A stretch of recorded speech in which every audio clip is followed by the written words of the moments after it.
ஓம் சாய்ராம். என் அன்பு செல்லமே, என்னுடைய தங்கமே, உன்னிடம் இருந்து கொண்டே உன்னை பற்றியும் உன்னை கேவலப்படுத்தலாம் என்றும் மற்றவரிடம் ஒப்பிட்டு பார்த்தும் உன்னை மிகவும் காயப்படுத்தி கொண்டு இருக்கிறார்கள். இருப்பதெல்லாம் உன்னிடமே பேசிக்கொண்டு உன்னிடமே பழகிக்கொண்டு உன்னுடைய வாழ்க்கையை எந்த விதத்தில் நாசமாக்கலாம் இப்படியெல்லாம் திட்டம் போட்டு கொண்டு தான் இருக்கிறார்கள். இவர்கள் மத்தியில்தான் நீ மிகவும் பாதுகாப்பான முறையில் வாழ்ந்து கொண்டு இருக்கிறாய். உன்னுடைய கஷ்ட நஷ்டங்களை தெரிந்தும் புரிந்தும் நான் உன்னை நோக்கி வந்துவிட்டேன். உனக்கான வாய்ப்புகள் சீக்கிரமாகவே உன்னிடம் வரும். கவலைப்படாதே, எல்லாம் நன்மைக்கு என்று எண்ணி எல்லா கஷ்டத்திலுமிருந்து நகர்ந்து வா. நீ தொடரும் முயற்சியால் மிகப்பெரிய வெற்றி உனக்காக காத்திருக்கிறது. நீ நினைத்த செயல் விரைவில் என் ஆசீர்வாதத்துடன் நடக்க இருக்கிறது. உன்னை சரியான நேரத்தில்தான் என்னிடம் அழைத்து வந்தேன். உனக்கு ஏதேனும் துன்பங்கள் சோகங்கள் இருந்தால் என்னிடம் ஒப்படைத்துவிட்டு அமைதியாக இரு. என்னிடம் மனம் விட்டு பேசு.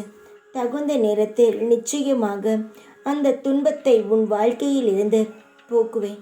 நான் உனக்காக இருக்கும் பொழுது ஏன் வருத்தப்படுகிறாய்? சில பேர் உன்னை அடித்து துன்புறுத்துவார்கள், சிலரோ வார்த்தையால் பேசி துன்புறுத்துவார்கள், சிலர் மிக அதிகமான வார்த்தையில் பேசி மனதை உடைத்து விடுவார்கள். அதுபோலெல்லாம் நடக்கிறது. உனக்கான வாய்ப்பும் வர வேண்டும் அல்லவா?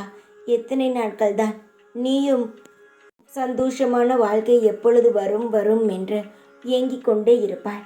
உன்னுடைய ஏக்கத்திற்கு விடிவு காலம் வர வேண்டும், விடை தர வேண்டும் என்ற முடிவெடுத்து விட்டேன்.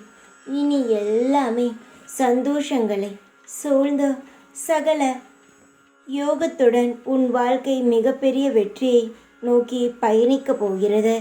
மன அமைதியை இழப்பதற்கு காரணம் எங்கு சென்றாலும் குற்றம் குறைகளை காண்பதுதான்.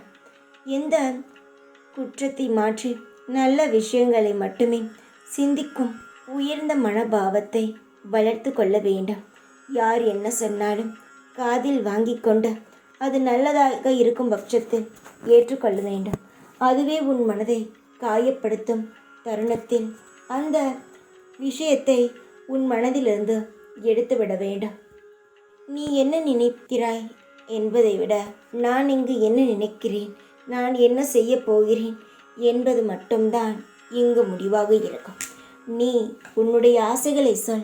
அது எந்த விதத்தில் நன்றாக இருக்குமோ அந்த விதத்தில் நான் உனக்கானதை செய்து தருகிறேன். தைரியமாக இரு. எப்பொழுதும் உன் கூடவே இருப்பேன் நான். ஓம் சாய்ராம்.